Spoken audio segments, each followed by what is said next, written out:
आणि घाटकोपरच्या कालच्या या इमारत दुर्घटनेनंतर कन्व्हेन्सच्या अभावी ज्या इमारतींचा पुनर्विकास रखडलेला आहे तो मुद्दा पुन्हा एकदा चर्चेत आला, पुन्हा एकदा ऐरणीवर आला। परंतु मुख्यमंत्र्यांनी या संदर्भात एक मोठा निर्णय घेतलाय।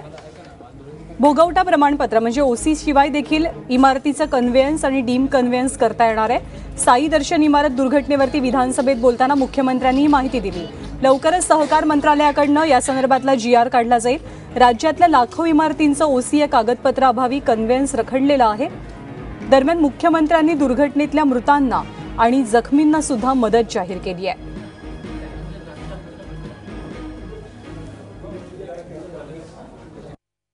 कन्व्हेन्सच्या संदर्भात कन्व्हेन्सचा प्रॉब्लेम काय येत होता आपल्याला, याचं कारण कन्व्हेन्स म्हणजे काय, शेवटी प्लॉट एकाच्या मालकीचा आहे, बिल्डरच्या मालकीचा आहे, घरं बांधलेत, सगळ्यांच्या मालकीचे फ्लॅट झाले।